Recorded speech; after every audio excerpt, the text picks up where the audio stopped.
Alright, hey everybody, this is my legit official Maryland Deathfest 2014 review. Earlier when I was actually at the festival, I put up some videos that were just kind of like quick recaps of each day. It was me in like a half asleep state. That was just, get stuff out, anything major that happened, just make sure it was out there for kind of just like off the cuff reviewing, but so MDF was last weekend, so it's been a week already.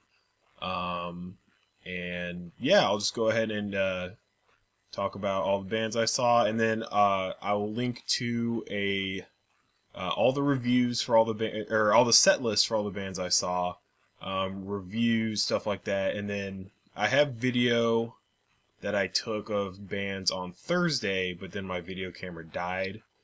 But there is lots of video on YouTube right now. I've seen like full sets from bands too, and in really good quality. So those are out there, so you can definitely check those out if you wanted to listen to some of those bands.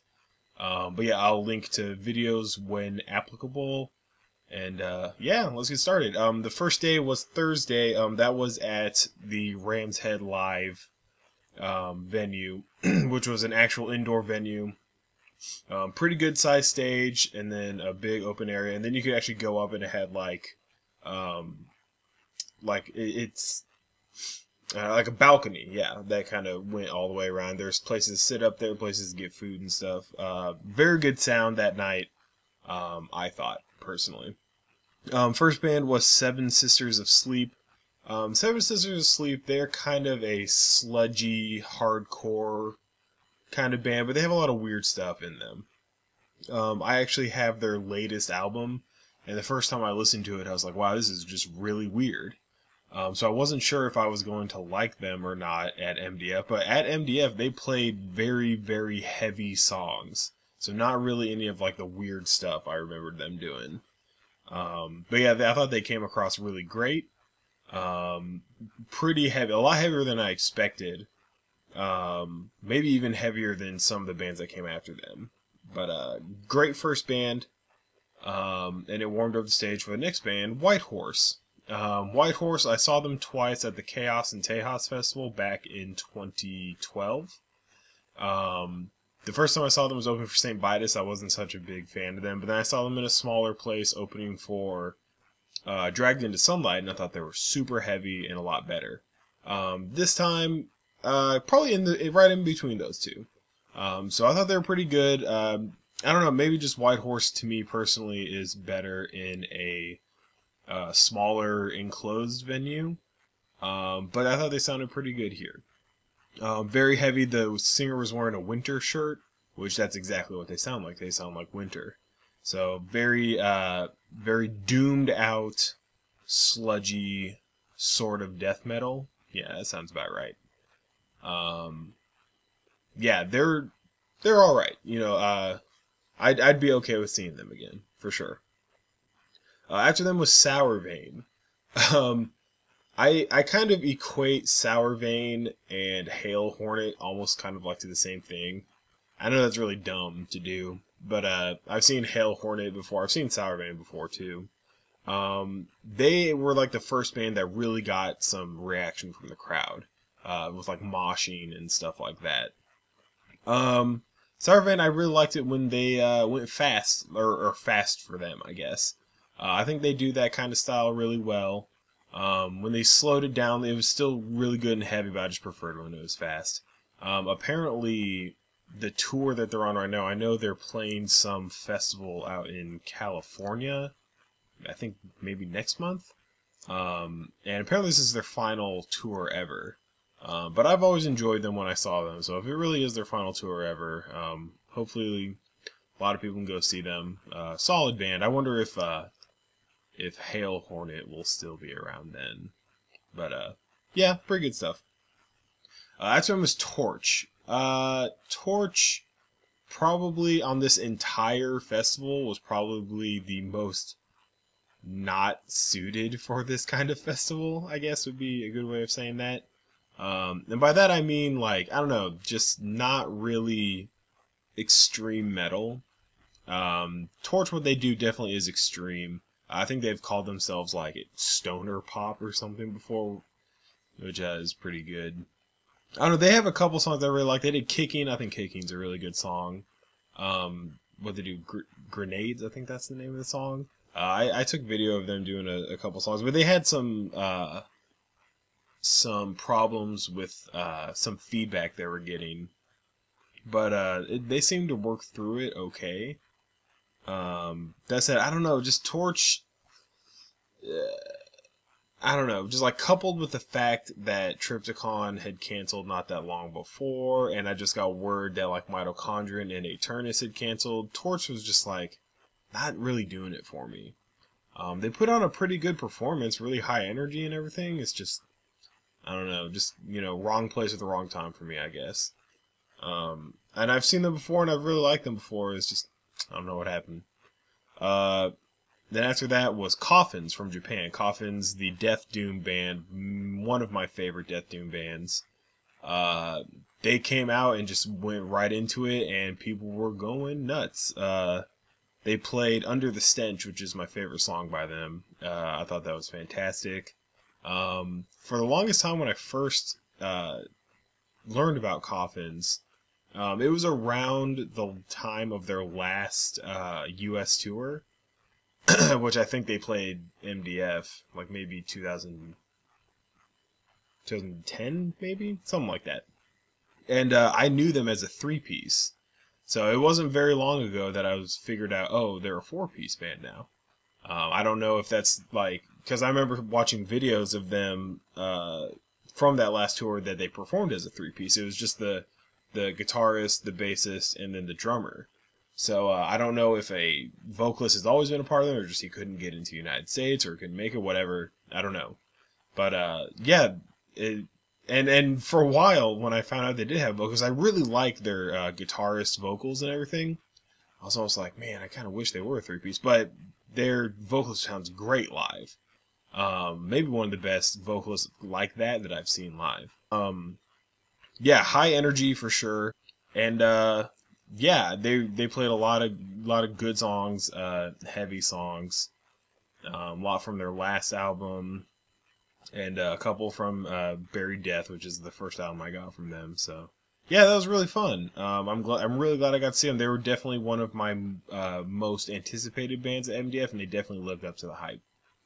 And then after them was not supposed to be the headliner, but was the headliner, Crowbar. I've seen Crowbar before. I was on the very first Metal Alliance tour, where it was them and St. Vitus.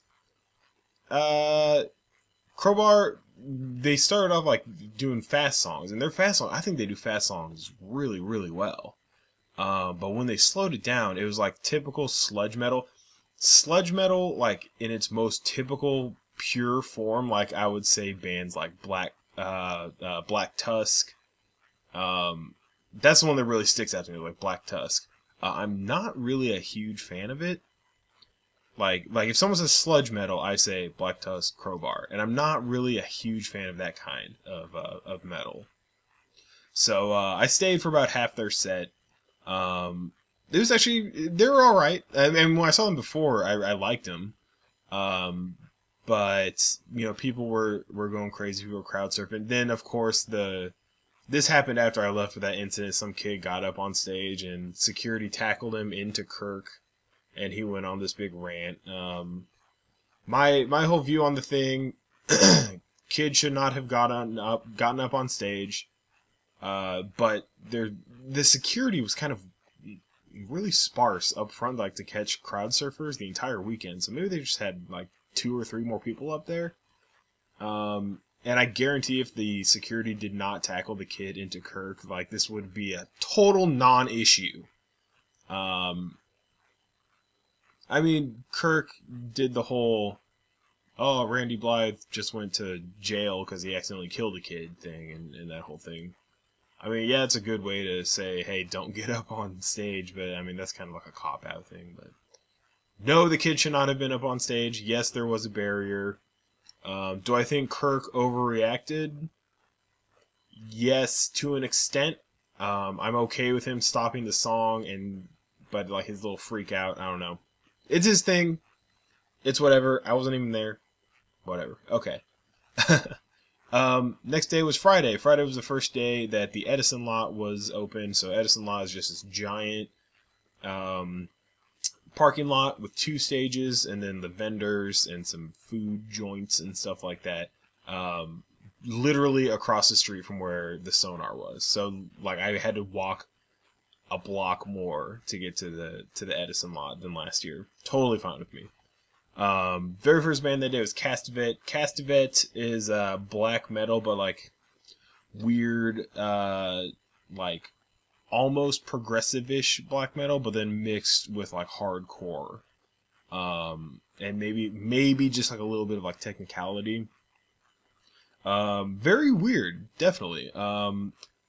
Don't know if they were the greatest choice to open the very first day of the outside stages of MDF, but I liked them. Like I said, really weird stuff. And weird stuff is always good for MDF, you know. Get to find out about some new bands. Castivet was definitely one of them, and yeah, I dug them. They're pretty nice. Opening the second stage though was Mgla from Poland. Mgla is black metal, sort of melodic-ish black metal. I don't really know what to say they sound like. I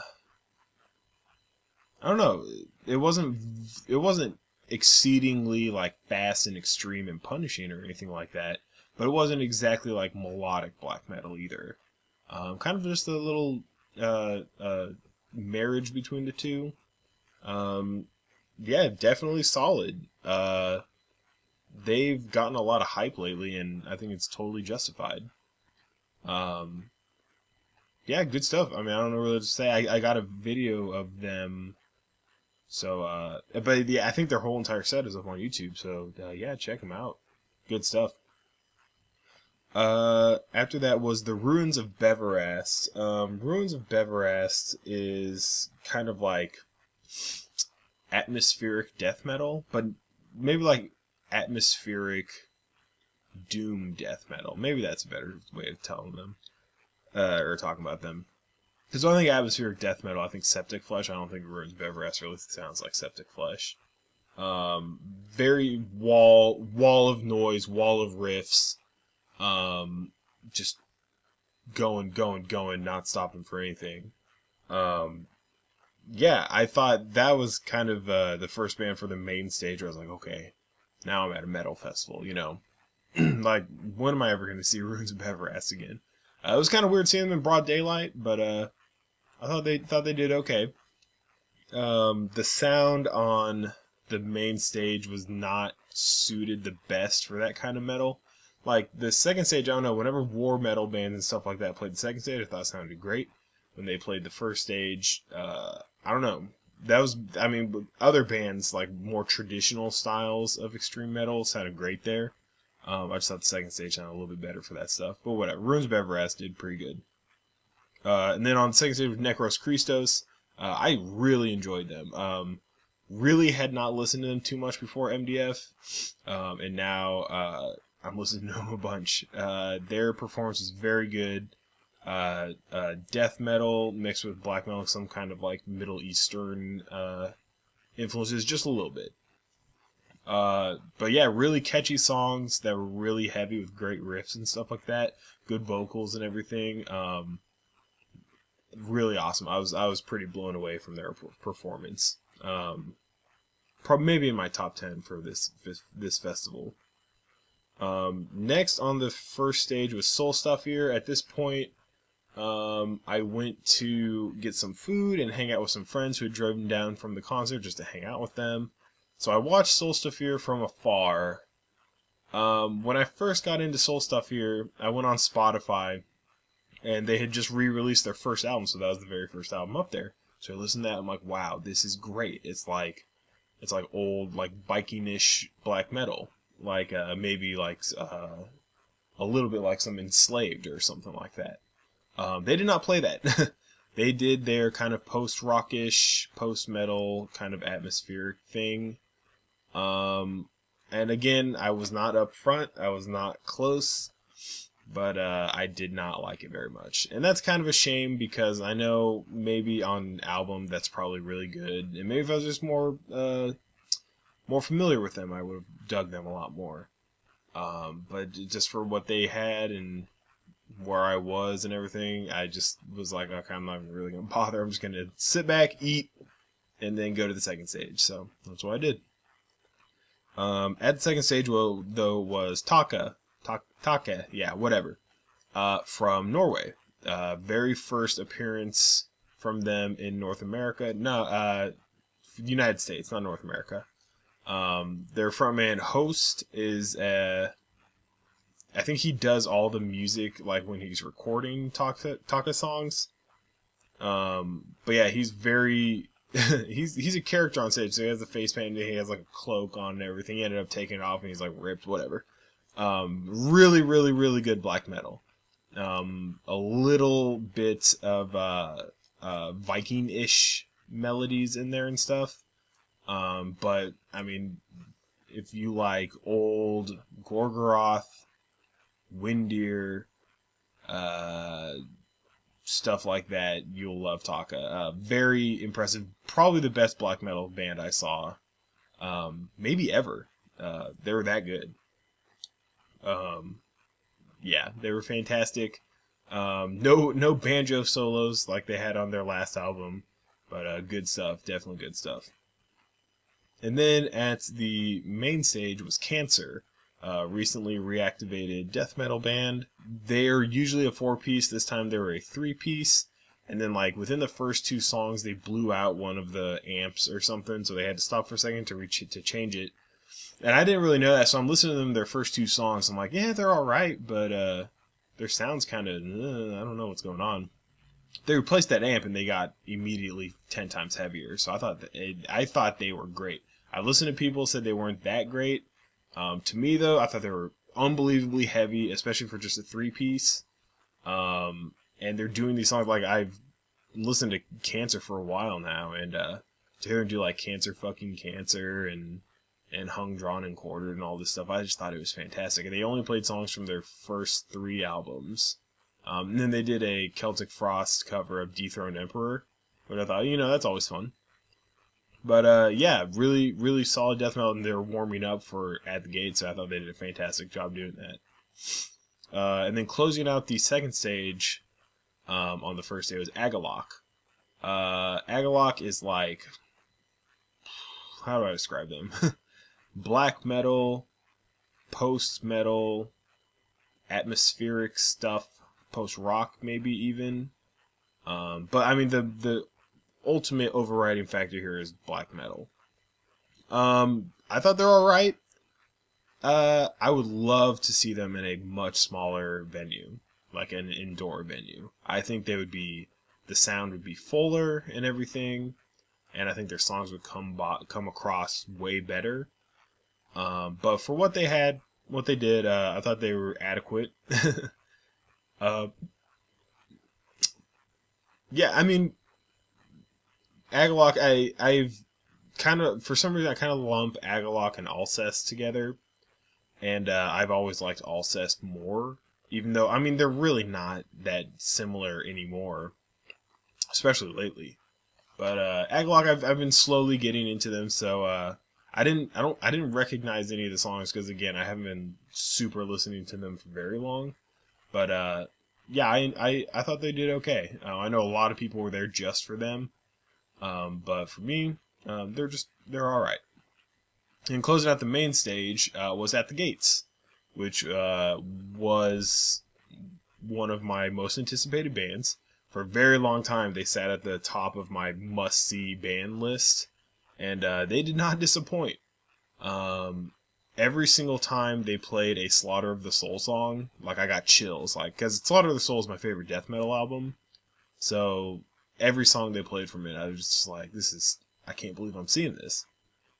And then, even like their older songs, like they did Windows. I thought Windows sounded unbelievable live.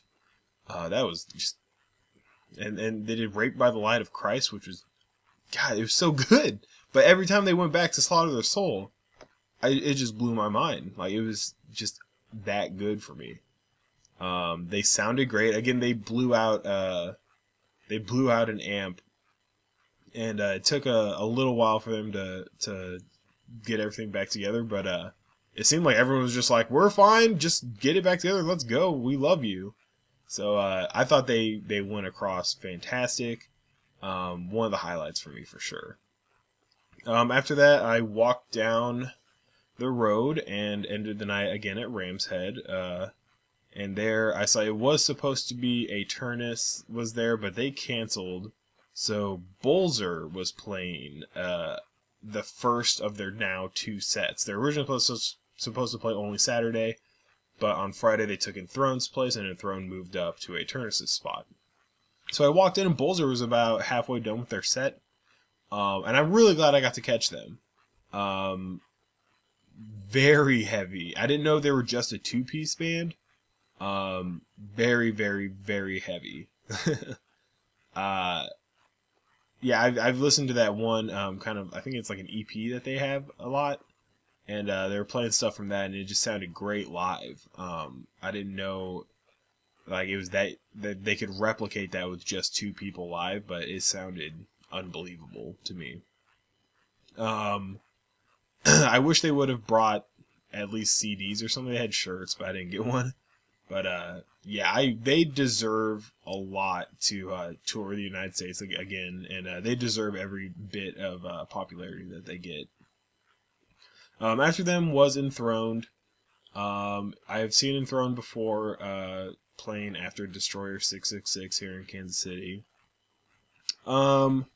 Enthroned to me took way too long to set up. Like, I'm never one of those people that's like, come on, like when bands are sound checking, like, come on, let's go, start the show. Like, no, I get it. I want bands to sound check. I want them to fine tune and make it sound perfect. But Enthroned to me just took way too long. Like, I don't want to like give a number that's obviously way more, but it almost seemed like they were doing it for like 45 minutes. And this isn't like getting on stage, tuning the instruments, and then sound checking. It's like they were sound checking for forever. Like, the band would come up, play something, stop, twiddle some knobs, play something, and just over and over and over. And to me, it just kind of took the wind out of my sails, you know? Like, everything that had happened at Ram's Head was just like it was just put to, like, just stopped right there. And so, like, I was like, okay, come on, let's go. So they finally started. Enthroned is good black metal. Very extreme, fast black metal. And their performance, their set I thought was just fine. But not something I think they should have taken 45 minutes to set up for, though. And then after them was Incantation, closing out the night. Super heavy. Like, I've had some of Incantation's albums for a very long time, and I didn't know they had a dedicated, or they didn't have a dedicated vocalist. So it's just 2 guitars, a bassist, and a drummer. Stupid heavy, like ridiculously heavy. I couldn't even fathom it. Like, they were doing the Ibex Moon and Emaciated Holy Figure, which, by the way, is like a fantastic song title. Just idiotically heavy. Like, I don't even know how else to put it. Just their riffing and their bass was heavy, and that's all I can really say. Incantation was heavy, and I think that's the best thing you can say about Incantation. So that ended that night. And then Saturday was an early day, kind of early for MDF. Band started at 1. That was the earliest they started, all weekend long.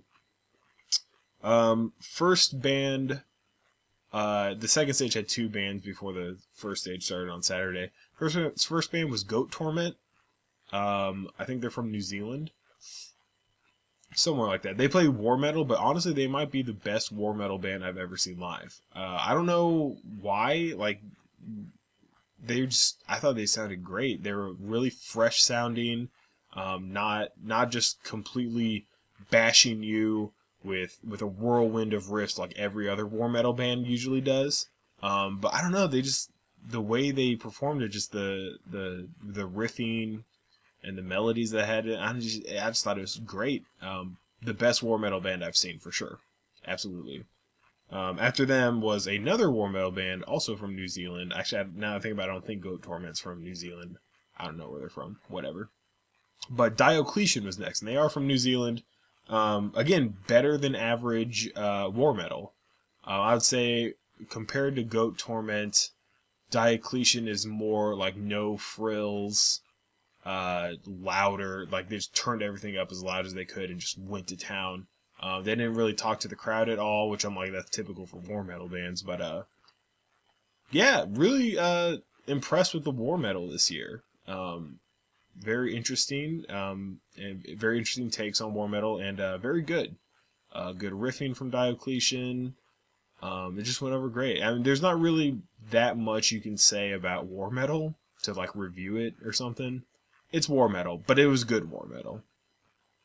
First band on the main stage was Entrails, a Swedish death metal band from a million years ago that were recently reactivated. I don't know, something like that. I mean, it's typical Swedish death metal. Like, when they were around, it was before, like, Swedish death metal was a thing. So, like, it was kind of cool to hear, like, this original OG Swedish death metal. And Swedish death metal is, like, very catchy, but also very heavy. And I think Entrails did it better than anyone that weekend. Yeah, just good old Swedish death metal. I know some people were talking to me like, yeah, it was kind of generic Swedish death metal. But I'm like, yeah, it's generic Swedish death metal, but like they kind of helped invent generic Swedish death metal. So I'm okay with generic Swedish death metal at a live setting if it's fun, and Entrails is definitely fun and heavy. After that was Makatazo at the second stage. I actually walked around and did some shopping, so I could hear them, but I didn't really watch them. I don't know. What can I say? From what I heard, they sounded great, but next time I get a chance to, I'll definitely watch them. But at this time, I just, walked around, got some food, and did some shopping. So, sorry. After that was God Macabre, the other kind of recently reactivated Swedish death metal band. I would say they were the way I thought about it going into it. I thought a lot of people would have been going nuts for God Macabre, but it wasn't like anything out of the ordinary from the crowd for them. Very heavy, but I almost preferred Entrails to them. Not to say I didn't like God Macabre. I thought they were great. It's just I thought Entrails were a little bit more catchy, a little bit more heavy. But God Macabre did admirable. There were great stuff from them. And their recently re-release of, I think it's like their demo or something. They played a lot of songs from that, and they're great. So, yeah, I'm glad they're back. And they're again, that's another band, like, where else are you going to ever see God Macabre? So that was cool. Let's see. Oh, yeah, after them... Oh, yeah. After God Macabre on the second stage was Nocturnus AD. So Nocturnus AD is Mike Browning on drums, and then the band After Death doing everything else. And, wow. They did the key in its entirety, and then a couple more songs. Oh, unbelievable. Mike Browning is a fantastic drummer, and then he does the vocals. Great vocalist. And then their lead guitar player was just going to town. Like he was doing solos that were just mind blowing to me. But yeah, to hear these songs from the key that I've been listening to for forever was great. Like when they opened up with Lake of Fire, like it just went off. Like the pit was going and all this other stuff. It was great. And then they ended with it was the bonus track on the CD release of the key. And then, of course, like Mike Browning's like, we're gonna do something fun. I used to be in a band called Morbid Angel, and everyone went, yeah, They did Chapel of Ghouls. And it's kind of funny to hear that song with a keyboard, but it was great. And then I like halfway through it, Mike Browning got messed up. He's like, okay, hold on. We're going to take it back from the middle of the song. So they did it, like, again. It was really, really fun. I'm really glad he did that. Like, the key was great, but to throw in that Morbid Angel cover it was really fun. So I could say I saw Mike Browning play a Morbid Angel song. It's pretty cool. Yeah, one of the highlights for me, for sure. Nocturnus, absolutely. And then after them was Tankard at the main stage. Tankard is a band that has 1 million releases that are all highly regarded, so I never really knew where to start to get into Tankard. So I wasn't really super looking forward to them, but they surprised me. The most fun I had watching a band at MDF this year by far. Beer was just flying everywhere. The singer was just, he was belly bumping the security guys on stage and handing beers to people. It was so much fun. And the thrash metal was pretty good thrash metal. They almost actually reminded me of kind of like early Anthrax. Like, because Tankard, I would put them in the German Big Four of thrash. And in that aspect, I would say they're almost like Anthrax. Just how they sound and everything. Very fast. Oh man, I honestly think Tankard might have had the biggest circle pit of the day. People were going nuts. Very fun. I'm definitely going to get into more of Tankard now. They definitely won me over.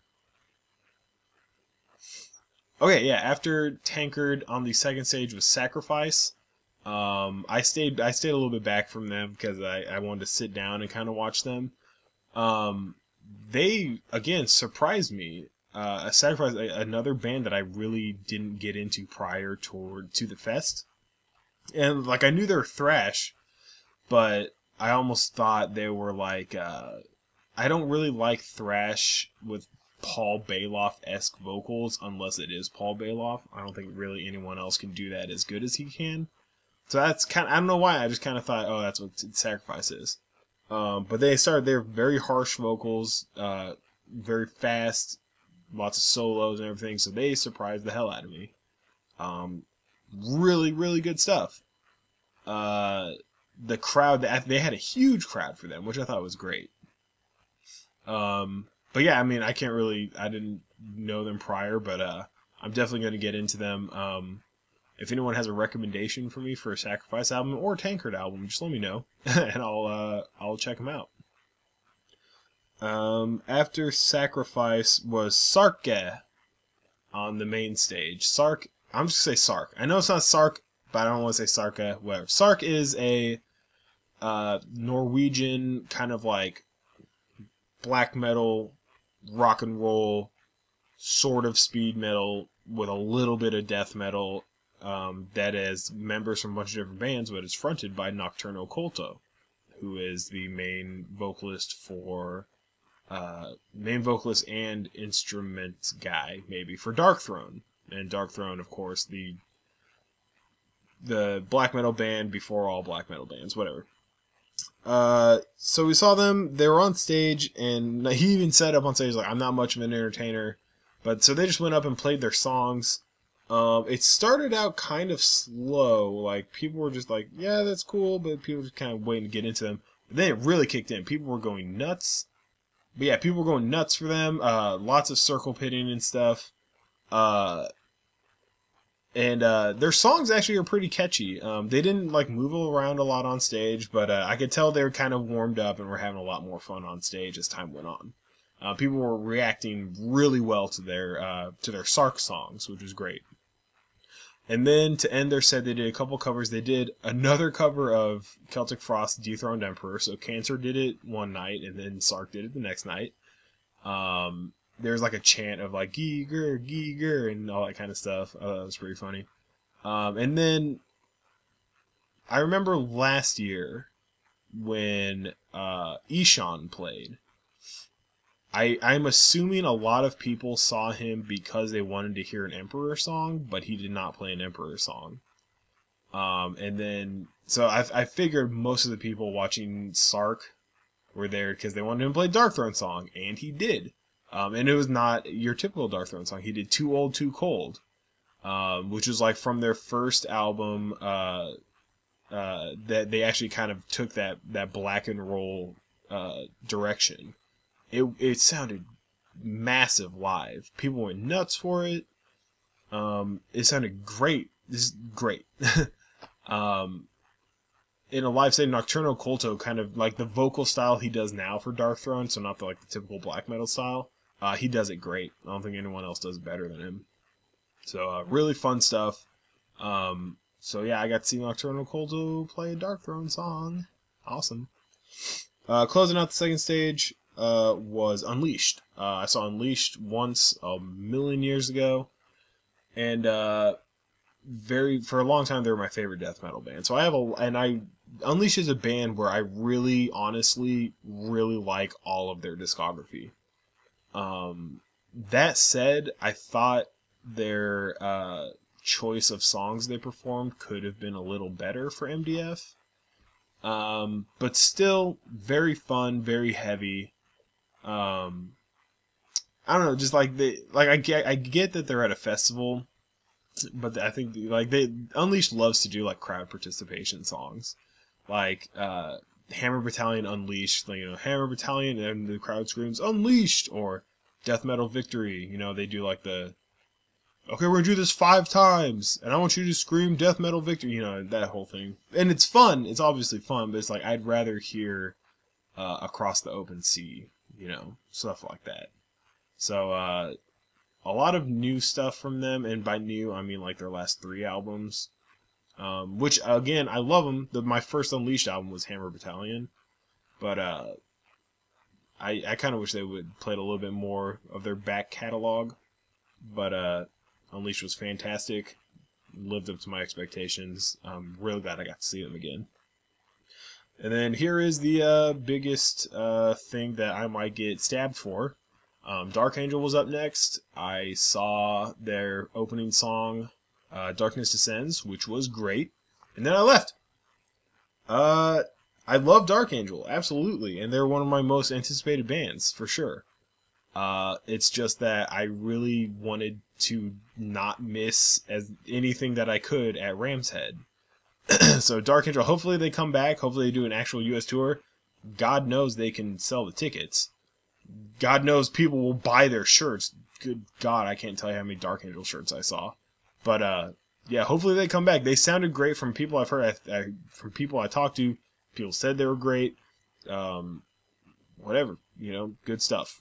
From what I heard, that one song, awesome. Anyway, so I walked to Ram's Head, got in there at the very end of Bolzer's second set. So, again, you can see some Bolzer, which is good. Then Hooded Menace, one of the bands I was anticipated to see. Very heavy. I didn't know... Let's see. Yeah, I didn't know what I was expecting. So I didn't know if they had all these get-ups that they wear, like corpse paint or anything. But no, it's just 4 guys with hoodies on and stuff. But unbelievably heavy. And the thing about Hooded Menace and their Death and Doom, they do have a lot of melody. So, and that came through really, really good in a live setting. So I'm really glad I got there before they started, so I didn't miss anything from it. Yeah, they did Effigies of Evil. I thought that was great. They did Never Cross the Dead. Just all around heavy, heavy, heavy stuff. Great as the precursor for the next bands to come, for sure. After them was Pungent Stench. It's the guy from Pungent Stench with 2 other guys on bass and drums. But there's some I don't know what's going on. He can't use the name Pungent Stench. So literally he came out and said, I'm so-and-so. We're going to play Pungent Stench songs. And just went right into it. So I'm like, okay, sounds good. I mean, and the thing is, they sounded great. Probably, maybe the best sounding death metal band of that whole weekend. And as a 3-piece, that was nuts from them. And the guitars was jumping around, kicking and stuff. And I don't know, they sounded stupid heavy. I've been getting into Pungent Stench since I found out they were going to be on MDF. So like to hear them do For God Your Soul, For Me Your Flesh, and Happy Rebirth Day and everything like that. It was like it sounded even better than on the albums. Really impressed by how good they were. I mean, every so often, like a band, especially a death metal band that reactivates, they just don't sound nearly as good as they did. But Pungent Stench, if they can get that whole name thing settled, they will make a killing, going on tour, selling shirts and stuff. Oh man, but yeah, they lived up to the hype and exceeded it by far, in my opinion. And then closing out the night was the band I went to MBF to see, was Asphyx. Asphyx is my favorite. Well, now they're my favorite death metal band for sure. But my favorite death doom band. I have a bunch of their albums. I got to meet Martin Van Drunen earlier in the day. Got my picture taken with him. I was over the moon. I was absolutely blown away by their performance.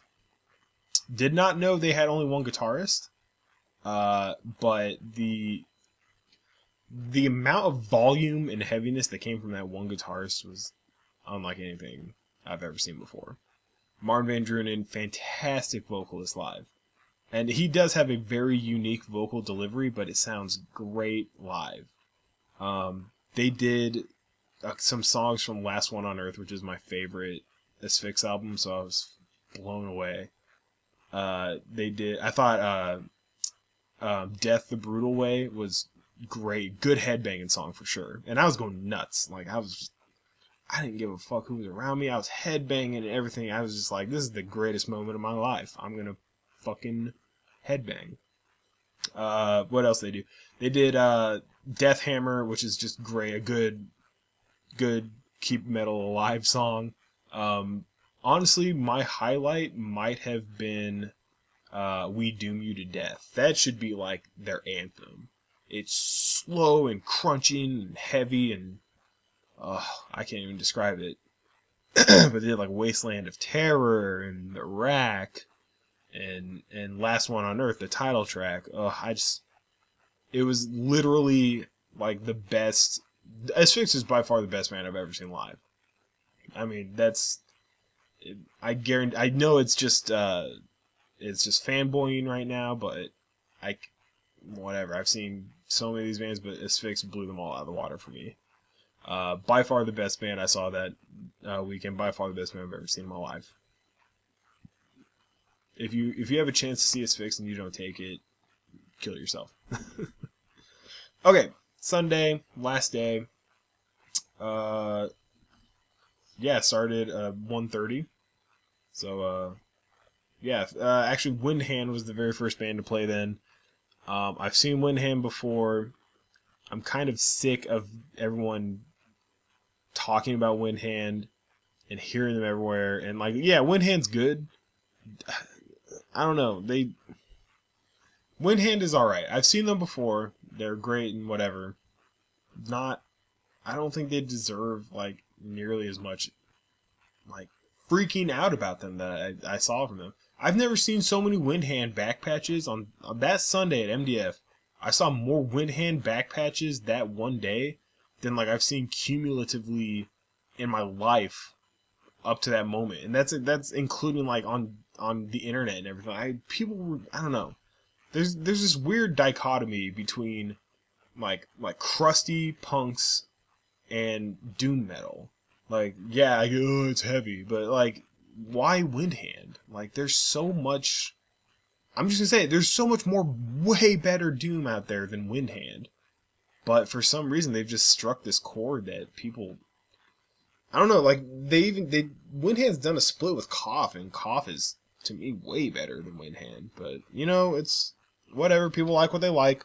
And Windhand, like I said, I don't not like them. I just think they need to calm down a little bit. Or the people that like them need to calm down a little bit. Whatever. So, I got there, like, at their last song. I just shopped, so I was like, I don't really care. And then on the main stage was Bong Ripper, which I've heard a lot about, but I've never really listened to, but I thought they were great live. I know I just went on this big whole thing about there being a lot better doom metal than Windhand, but and people could probably say the same thing about Bong Ripper, but maybe it's just because I've never seen Bong Ripper before, but I thought they were just heavy and really fun. They're an all-instrumental doom stoner band, almost like an instrumental Electric Wizard, kind of. So very, very heavy, very, very catchy, very fun to listen to. Yeah. Good. So I didn't find their merchandise. If I had, I probably would have bought some CDs, but I think every release they've had has been an independent release, like they release it themselves. So I think that's pretty cool. Definitely would have liked to buy a CD from them, but I might just order one online. After them, on the second stage was Graves at Sea. A lot of people I know said, like, hey, make sure you see Graves at Sea. So I made it a thing to make sure I saw them. To me, like, someone said this is not entirely accurate, but the first thing I thought of as I was watching them was like, oh, okay, they're kind of a band like Down. Like, that's kind of like this southern, sludgy kind of doomish heavy metal, southern metal, whatever. But they're a lot more, I think, more like abrasive than Down. But people say, like, no, they don't sound like Down. Like, listen to blah, blah, blah. But, like, okay, but they sounded okay. I'm really not a huge fan of, like, southern sounding metal. But the way they did it, I thought was okay. Personally, like, not anything to write home about, but I did enjoy them, so. Then on the first stage was Misery Index. I've seen Misery Index a couple times before, and they're always solid. And so I started to shop around a little bit, and I'm listening, and I'm like, wow, they actually sound pretty good. So then I went and watched, like, the last 20 minutes of them, or 25 minutes of them. Yeah, they have improved a lot. I think they sound better now than they ever have. The things they played from their new album sounded great. I should have picked it up. I didn't. I'll probably get it soon though. And from what I've seen, Misery Index kind of gets lumped in with like bands that are a lot worse. And I'm like, Misery Index doesn't need to be lumped in with them. They're their own thing and they sound great. So I was pretty impressed by them. Even though I've seen them a couple times before, I definitely want to see them again now. On the second stage was, after that, Pseudogod. Pseudogod War Metal from Russia, I think. And again, they didn't talk to the crowd. They're typical War Metal. They did it. I would say they're probably maybe the second best War Metal band I saw that weekend. They actually had Impurath from Black Witchery on bass. So I thought that was pretty cool. But really good stuff. Pounding, no stopping, pedal to the metal, war metal. Like, what else do you want? But the treat for me was that they ended their cover with a cover of Blood War 3 by Antaeus. So last year I got to see Antaeus actually do that song, which is my favorite Antaeus song. And I got to see Pseudogod do it. And like... he announced that song. He said Blood War 3, but I couldn't really understand it. And then they kick into it. I'm like, and the first thing I was like, huh, this sounds like an Antaeus song. And he started singing. I'm like, oh, this is an Antaeus song. So that was really cool. I don't think really a lot of people in the crowd realized it was an Antaeus song, but yeah, it was awesome. Really impressed by Pseudogod for sure. After them, again, War Metal on the main stage, Wrath Prayer. This is where my main complaint came in of the main stage not really being able to handle the War Metal sound very well. If Wrath Prayer was on the second stage, I think they would have been way better. But on the first stage, everything kind of just blended together, which is the problem with War Metal when you have it on a really big stage, I think. But the sound just jumbled together, kind of, and it was suffocating and not in the good way. I don't know. It's kind of the problem I had with Defago last year.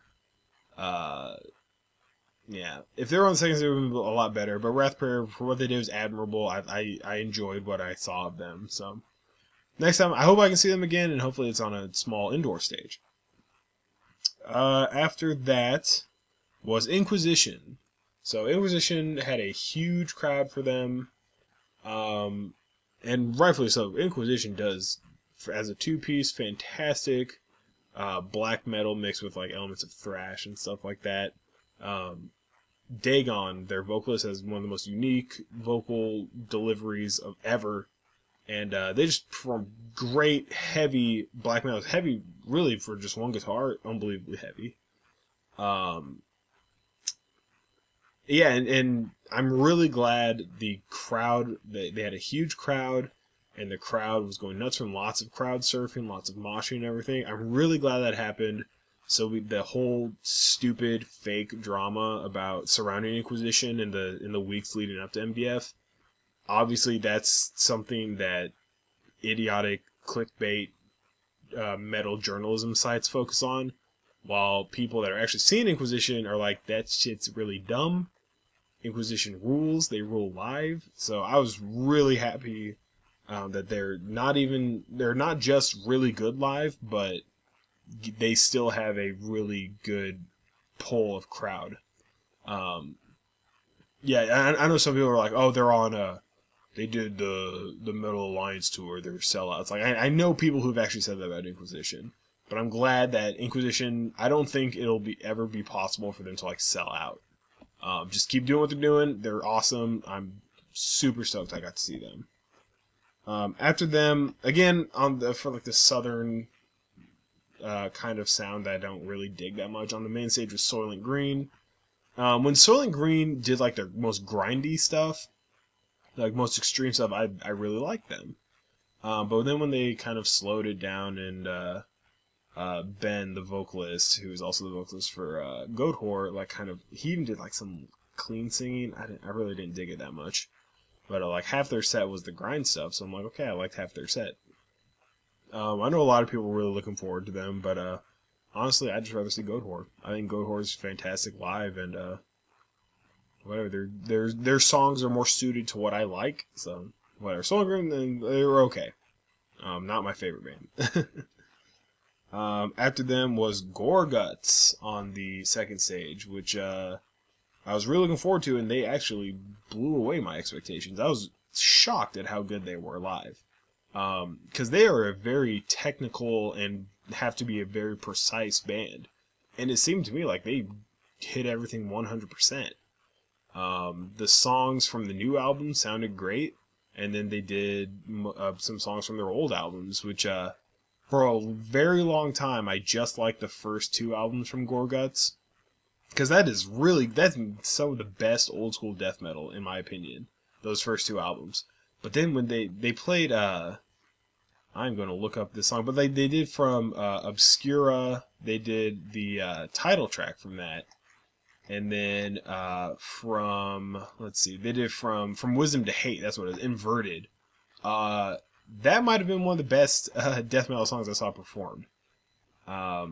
Just the way they had to do like weird techniques on the guitars and everything just came across fantastic. Oh man, I really want to see them again. Like they sounded heavy and everything. I would love to see how they sounded in like an enclosed space, that's even heavier. Oh, blew away my expectations. On the main stage was Uncle Acid and the Deadbeats. For this, I was like, my feet really hurt. I've been on my feet for a million hours for like 3 straight days, so I'm gonna sit down and just take a breather.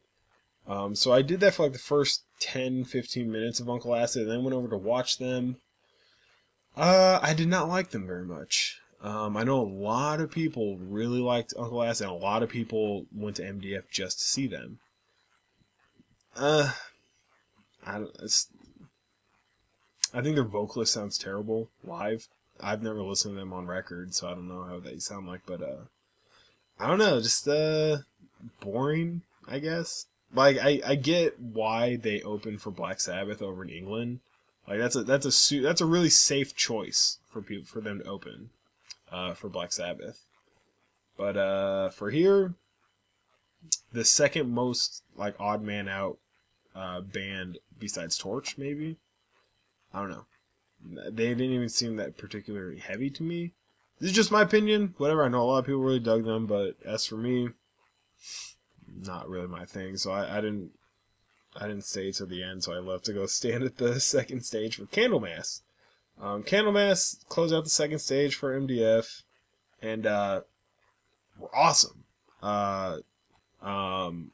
At first I was like, oh man, you know, of course I wish Messiah was their vocalist, but Matt's Levin, I think that's his name, Matt's, yeah, okay, he did a great job. Definitely a different style than Messiah, more operatic, I think, more like baritone-ish, but yeah, he did a great job. They played a lot of songs I really dug, like Bewitched was amazing. They did all old songs. Let's see, that I think they did all from their first four albums, except for one song from King of the Grey Islands. So that was awesome. And of course, ending with Solitude, everyone going crazy for that. That was just great. I mean, I can't let you know how many back patches of the Epicus Doomicus Metallicus album cover I saw. So they had a huge crowd. People went nuts for them. Very heavy and like very good like guitar playing. Like the solos I thought sounded great from them. The keyboards I didn't really hear all that well, but it's whatever. When I listen to Candlemass, I don't really care about keyboards that much. But yeah, exceeded my expectations for sure. And the next band, so the closing out the main stage for MDF was My Dying Bride, and it was like their first show in like 19 years in the US, I think. But because Mitochondrion canceled and Diocletian was taking their spot, I was like, well, I don't really have anything to see for a while, so yeah, I'll stay and watch My Dying Bride. So I didn't really I actually didn't plan on seeing My Dying Bride because I wanted to see all of Mitochondrion. Since Mitochondrion there, I gave them a chance. I was shocked at how much I liked them. I have tried for a long time to get into like gothic metal, which I've heard to be described to My Dying Bride, so that's what I assumed they were. No, they're like, I don't know if it's just their old stuff or whatever, but they're very heavy death doom metal. More emphasis on doom for sure, but I was blown away by how much I liked them. So I stood and watched a lot of their set. I was like, this is good stuff. I don't know where to start with for their albums. So again, if you can tell me what, I love the Death Doom sound. Tell me where to start with My Dying Bride, because I loved what I saw from them. I know people who came down just to see My Dying Bride. Like they literally walked in to MDF like 10 minutes before My Dying Bride started, saw them and left. Like it's just what's going on. And then at Ram's Head, saw Ulcerate, which, you know, good, technical, progressive death metal kind of drummer, one of the best drummers I've ever seen. Then Immolation, End of the Night, good old Immolation, what else can you do? Heavy, lowbrow death metal kind of, but it was good stuff. Loved MDF this year, and we try to cut this off before an hour of the video. But loved everything about MDF this year. I will be back next year, and we'll see what happens. So hopefully MDF is, if it's a quarter as good as it was this year, it'll be awesome. So come to MDF with me next year, and I'll see you guys later.